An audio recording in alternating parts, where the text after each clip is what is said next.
All right, so tell me how you guys started on your ketogenic journey. Well, I guess it kind of started with me. I had been reading a lot about the ketogenic diet. I had some perfect nutrition clients that I thought would be great candidates for it. They had some specifically weight loss goals, and I had heard all the benefits of keto, not only for weight loss, but for just energy, mental clarity, so many things that they really wanted too. So I started them on it, and after about a month started seeing not only their weight loss but their improvement in energy. They wanted to come to the gym, they wanted to work out for the first time in their lives. And I said, you know what, I want to just try this. And we had been doing paleo for the previous 6 years and loved paleo, but I thought, well, I'll just give this about 2 months, and if I don't love it, I'll jump back into paleo.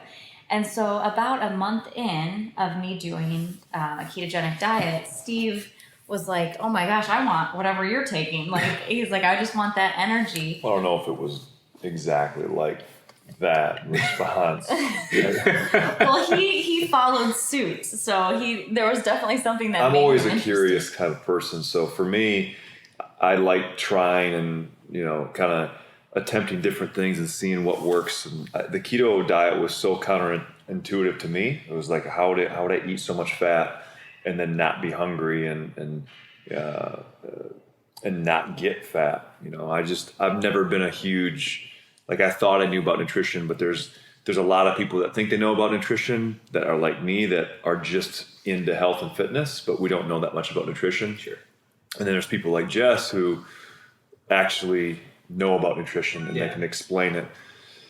So I started doing it, and when your appetite goes away, when you spend the better part of 2 decades with your life revolving around food, and then all of a sudden it's not there, like you don't have that desire to eat all the time, it's incredible what that, how freeing that is, just to have more time for work in the day, have more, it just frees everything up. And for us at the time, I was trying to finish the building, so I didn't have time to go and eat 5 times a day or 6 times a day and prep all this food and all this nonsense. So for me, it was strictly a business move to be like, okay, if I can have an extra hour a day, everybody always talks about it, like, wow, what if you could have a 25th hour?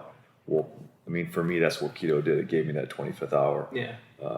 And I've never turned back. Yeah. So you're doing like the traditional, like everybody always does, like every couple hours, 6 meals a day, 5-6 meals a day. Oh man, before. yeah. Like I remember we'd travel somewhere and I was worse than the kids. I'd have to, I'd pack a cooler with, I'd take frozen meat with us. And by the time we'd get to where we're going, like if we'd go out of the country, we'd, try and smuggle this frozen meat with us. And by the time we got to where we were at, it was thawed out so we could cook it that. I mean, it was crazy, how we had to travel because, you wouldn't want to be around me if I couldn't eat in 2 hours. You get hangry. Yeah.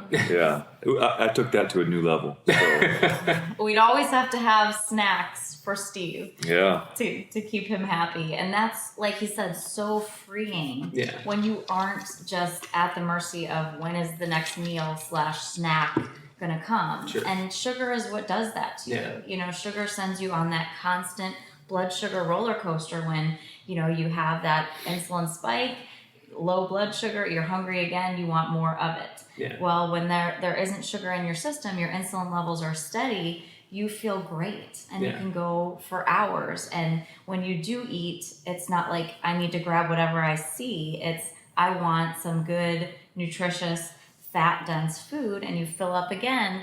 That will take you another several hours before you need another meal. So just to be able to have that extra time, the extra energy, the mental clarity, all of those things were such great benefits for us that 2 years later, we still have not turned back. We've been through birthdays, we've been through Christmases, we've been through different parties and social gatherings, and to be able to be in those situations and not feel like we're using up our willpower by saying no to what's in front of us. We don't even miss it. Yeah. We enjoy the foods that we can have, and they're very decadent foods. They don't seem like diet foods when you're talking about being able to have guacamole and pork rinds, or, Yeah. you know, a cheese covered casserole of some sort. You know, there's so many good foods that you can have on keto that you fill up on and you don't miss the others. But if you're talking to someone who's been on a standard American diet for years and they're sugar burners, they can't wrap their minds around the fact that they won't be able to have fruit, you know, that they're not going to be able to have potatoes or bread or pasta or desserts. But it's not until you're in it and you're really a month or two in it that you can understand what I'm talking about. And people say, oh, well, Steve and Jess can do anything. But really, I mean, let me turn it to you, Patrick. I mean, you used to love some of those foods as well. Oh yeah, definitely. And do you miss them the way that you thought you would? No, it's actually been a pretty amazing.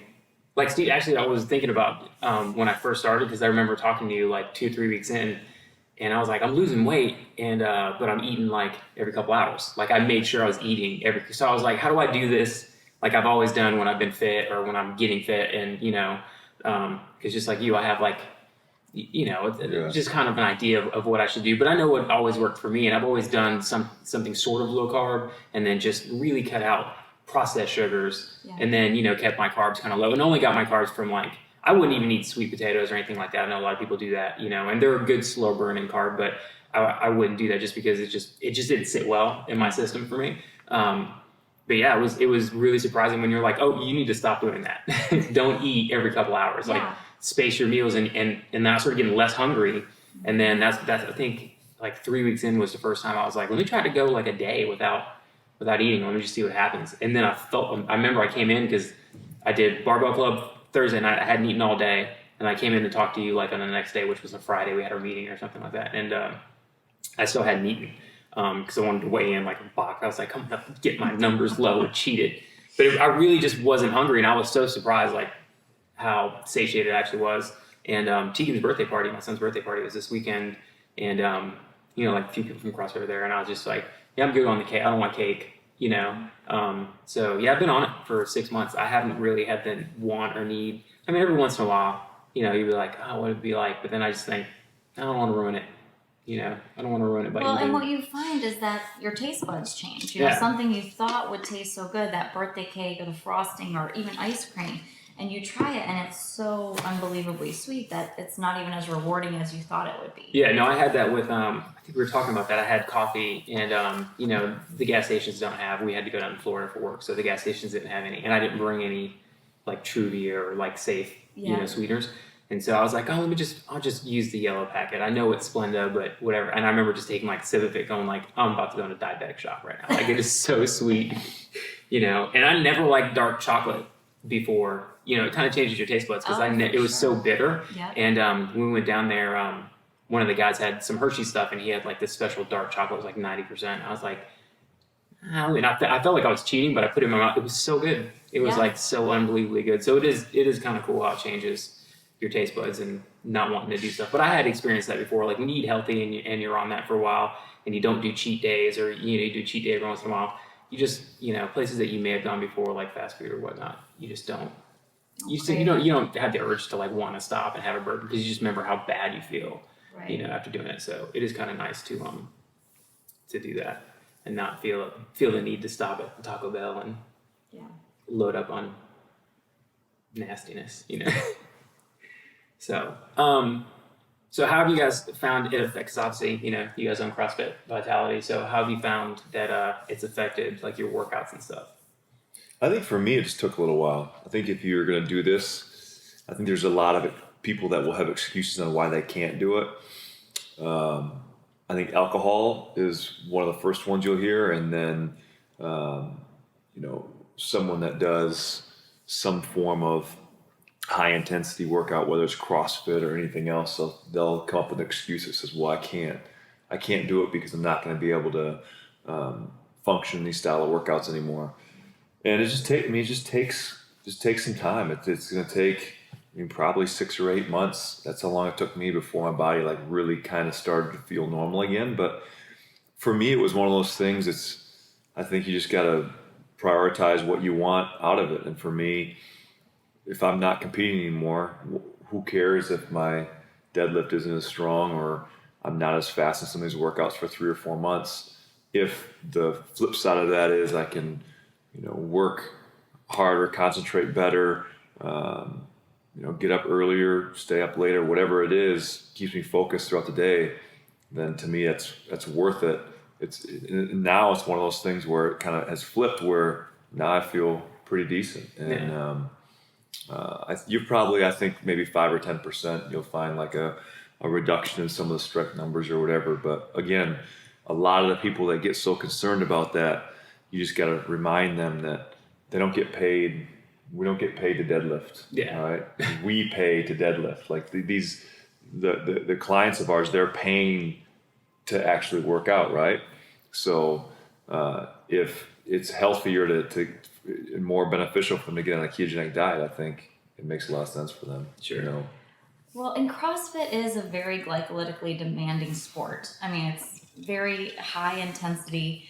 And the ketogenic diet, what's happening is you're really changing your whole metabolism. So you're going from being basically a sugar burner, having glycogen stores in your muscles for your training sessions, to not having those glycogen stores and being a fat burner. So it takes some time for your body to transition and to build up those metabolic processes so that you can perform at a high intensity while burning fat. But it does happen, and there's new research studies out showing that. Yeah. We're great examples. I mean, we both went through that energy slump.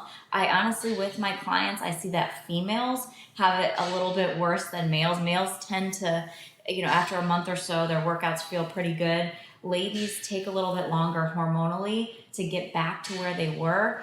But over time, it will happen. Your body is able to replenish glycogen stores without glucose, which is crazy. So you go from feeling like, like Steve said, your numbers aren't as good, you're a little bit weaker, your intensity, you're not able to bump it up as much. But 6 months down the road, you're going to be able to, without taking in any additional sugar or carbs, your body catches up and is able to do that, which is amazing. Yeah. So it does take a little dip in the beginning. There are ways around that. One is the Ketone Supplement, the exogenous ketones. Those really help. They give you a boost in your ketone levels, so those ketones are help fueling your muscles during those performance sessions. Yeah. And Steve and I both take that before our workouts and see a tremendous difference, even 2 years into keto. Yeah.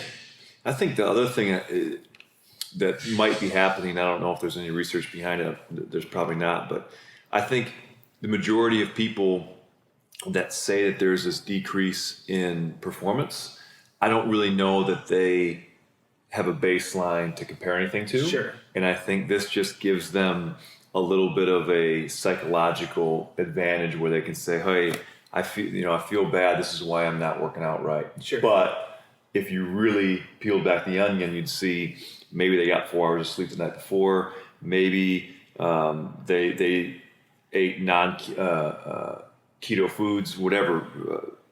There's probably a lot behind that. Yeah. And these are the same guys that would probably say, well, what is your 1 rep max deadlift or press or whatever? And they wouldn't know, but yet they think they can tell that there's this drop off in performance.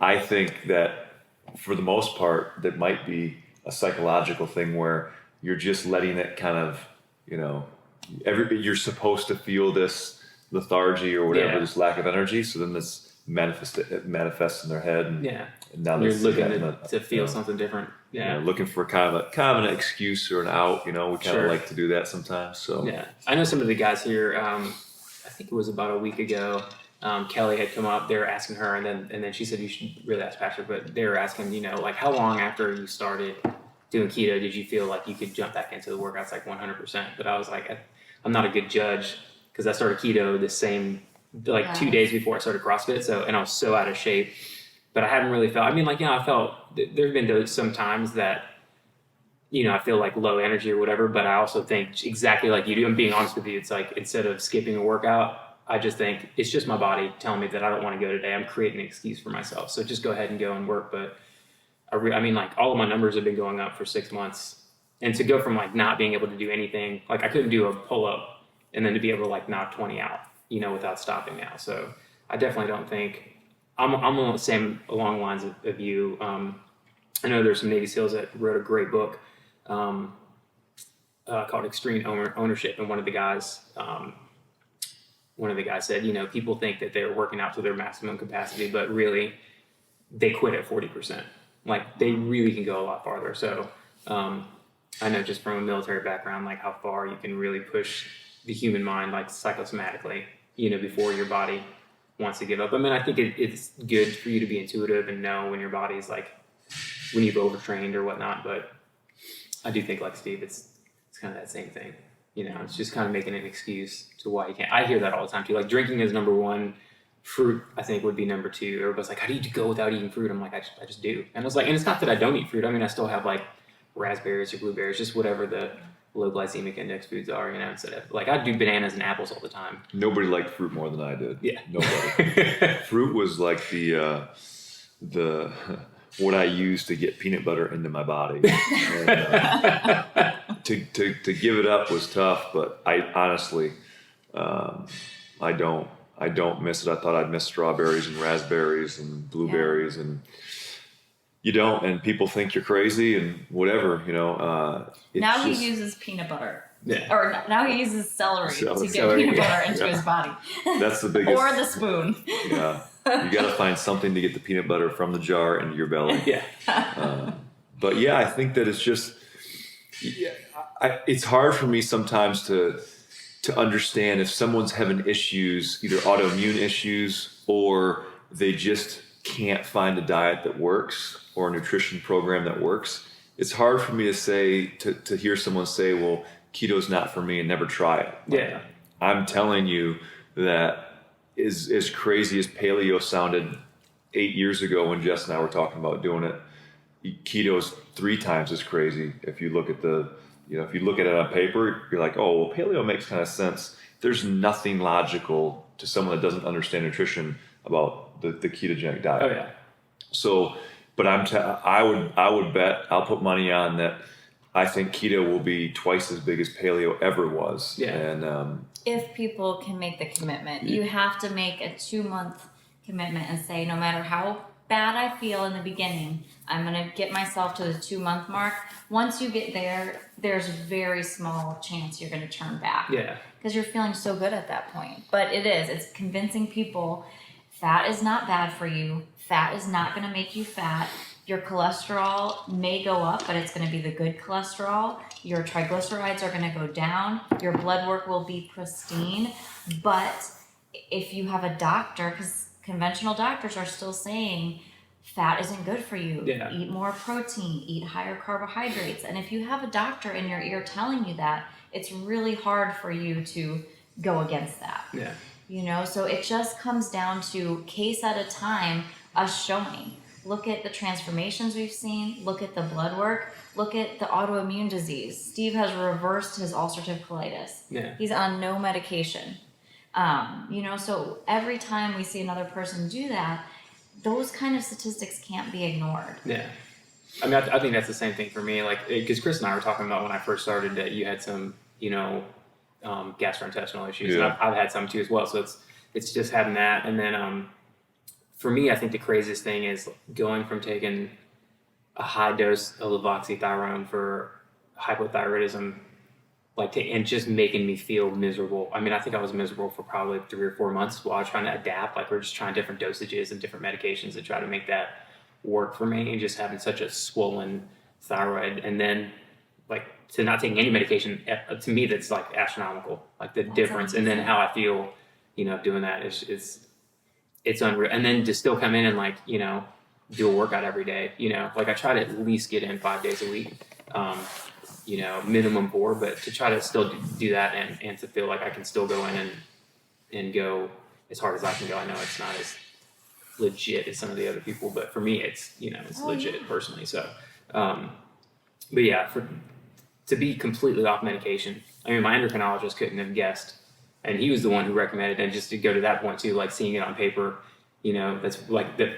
I'll never forget that conversation. I want to tell you about something that it's been out for a long time. Just hear me out, you know. And I'm like, where are the macros? Then he just starts with 75% fat, and I was like, there's no way that works. Like you just shut it off because you've just been taught for so long that fat, is bad. And I knew that fat wasn't bad, but I would always take good fats. Like, I'd always make sure they're unsaturated fats and not saturated fats in my diet. But I think the people that, want to talk about, blood work, well, they'll say, that blood work can't be good. And you say, well, when's the last time you got your blood work done? Like, I don't know, maybe 6 years ago. Yeah. Okay. Well, it's such an easy diet to quantify if it's working or not. You get your labs done before, you get your labs done in 4 months. Exactly. If your labs get worse, never do it again. And you can tell everybody how crazy everybody is that does keto, and here's why it didn't work for me. Yeah. But what's going to happen is you're going to get your labs done you're going to get your labs done 4 months. There's going to be an amazing improvement. Doctors are going to tell you that you're an anomaly and it wouldn't work for everybody else. Yeah. But you're going to see that you're healthier. And I think that's you can quantify as many different metrics as you want out of it. Sure. To make it work. Well, the other quantifiable thing is the blood meter. I mean, black and white if you're doing this diet correctly or not. And you really can't say that for any other diet. Yeah. You can test your blood and you can see whether you are in ketosis or out of ketosis. And you can experiment with different foods, whether it's berries, you want to add berries back, whether it's dark chocolate, whether it's wine. Did that throw me out of ketosis? Or am I insulin sensitive enough now that my body can now handle that increase in carbs? Yeah. So it's really a great way to see, am I doing it right or am I not? Sure. The other thing I wanted to address with CrossFitters who are hesitant about a ketogenic diet, a lot of them, it's because of the protein. A lot, especially bigger guys, are like, I can't limit my protein. I'm going to lose my muscle mass if I limit protein. And on keto, you have to have moderate protein because excess protein in your system gets converted to sugar through a process called gluconeogenesis. So that was Steve's biggest issue in the beginning, coming from kind of like that bodybuilding military world. He did not want to lose his muscle mass. So he was so stubborn and wouldn't bring his protein down to the level that I had advised. And he was getting so frustrated because week after week when he tested his ketones, he wasn't there. Sure. And he wasn't feeling great yet. But it wasn't till he finally backed off on the protein that he got into ketosis and saw all the benefits. You are not going to lose muscle mass on a ketogenic diet if you are in ketosis, which is 0.5 millimoles per liter of ketones in your blood. And the reason is that ketone body, beta hydroxybutyrate, is sparing leucine, your main branch chain amino acid. So you will not have that breakdown in your muscle tissue. Now, if you're trying to do a higher protein ketogenic diet and you're not yet in ketosis, that's when your body can be catabolizing your muscle mass. So it's really important that you buy into it. And when I give you that moderate protein recommendation, you follow that. Yeah. So. And I think the other thing too, I think most guys that are into fitness, we grew up in this men's health or muscle and fitness or, whatever the Joe Weider magazines were at the time. And you read all this stuff about how, bigger is better and you want more weight, and you get messed up in the head to where you need to be a certain weight because that's how you associate strength. But for me to be at 237 pounds, you're talking about consuming, 7,000 calories a day. Yeah. Well, in order to consume 7,000 calories a day, not only does it take up an astronomical amount of time and preparation and then actually consuming food, but you also overlook what it does to your body and your digestive system to digest 7,000 calories of food, So I think when you start to realize that, sure, instead of being 237 or 238, you're 227 or 228, you lose 10 pounds, but the amount of food I'm consuming now compared to what I was consuming 10 pounds heavier, I can't overstate that enough. The difference in what that does to my digestive system, what it does to how I feel, and it's just I feel amazingly different because your body just kind of settles where it's meant to be. Yeah, and absolutely. So it's definitely something to where it makes it easier on not just preparing, but just your body's ability to digest Yeah. a third of the calories, a No, third of the definitely food. not. Yeah. Like when we first sat down and talked about it, I was like, all right, so this is what I know that I've done before. Here's what works. And you're like, yeah, you just throw that out the window. You don't need to do like a gram of protein for your goal weight. You're taking 170 grams in it. You don't have to worry about all that. So, and for people that say that you can't go up, like we saw it in especially my leg measurements, and I think my arm measurements, they went up like pretty drastically actually that first month. Like I think I went up 2 inches on my legs. So I mean, and I don't care about how big I get. I've been bigger. I've been like, just like you, just like one of those guys that I just want to get in there. But then I think too, it's so funny, all the excuses that you hear about people doing it, but they're not competitive bodybuilders, or they're not competitors at all. Yeah. It's just, you're just your average athlete that wants to look good or be healthy. You know what I mean? So it's like in your mindset, it's like, what are you really doing? Are you working at the cell phone store and you want to be ripped? It's like, do you really care that you can't, bench another 10 pounds or 5 pounds? But yeah, I think the strength aspect of it could go out the window, and as well as the whole, you're going to lose a lot of muscle mass. I don't, a really good friend of mine is a professional bodybuilder, and he's always joking around, but I've always wanted to be small. I don't want to be big. I don't want to be, and I don't think I have the genetics. Steve and I were just talking, I don't have the genetics for big muscles unless I want to, really go out and change the way that I'm eating and the way that I work out. But I like the way that I'm doing it now. So, and I feel good. I think that's more important than anything else. Is like being able to feel good, So, do you guys have any recommendations for people that might want to try it? Or I don't think I think I'm biased because,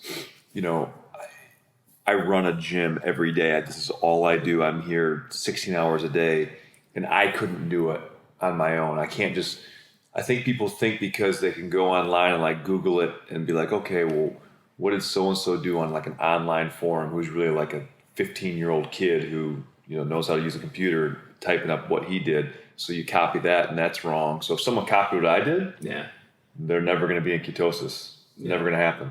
So I think if you're going to do it, find someone that knows what they're doing. Yeah. Either Jess or somebody else. I don't care who they use, but find somebody that does this for a living, that has worked with other people that have had success, and go out and, spend the money and work with someone, do some type of consulting with somebody, so they can get someone that can give them the answers, because this isn't something where you want to screw around for, they're going to screw around for 3-4 weeks, waste all their time. Yeah. Say, oh, it's a dumb diet. I couldn't get into ketosis. Well, yeah, you can't do it on your own. So find someone to help you, ask for help, and you work with them for 2 months and you'll be home free. Sure. So, yeah, I definitely think that's one of those things that's the downfall of having Google. Yeah. We all think that we can, it's like me, just because I can Google how to change electrical outlets in my house, does that mean it's a good idea? Yeah. Probably not. But I can find the how-to video. I'll just watch it real quick and then give me a screwdriver. You know what I mean? Yeah. I can tell you how many times I've done that, like how to fix something, and then I watch a video. I'm like, I'm not doing that. Yeah. No. So there's no way. Same thing goes for nutrition, man. Find someone that can help you. And right, and it's just to get you started. Yeah. I mean, it's just to give you, how do I avoid, the loss of electrolytes? How do I, not get the horrible headaches or leg cramps? Or, how do I get through these workouts in the beginning when I have nothing in the tank? Just little pointers here and there that I think are priceless to keep someone motivated to keep going during that like carb flu period. Sure. But I think that's the most important thing. Once you're through that 2-month mark, it's smooth sailing. I mean, it's easy, but you don't know that until you're actually there. Yeah, until you get into it. Yep.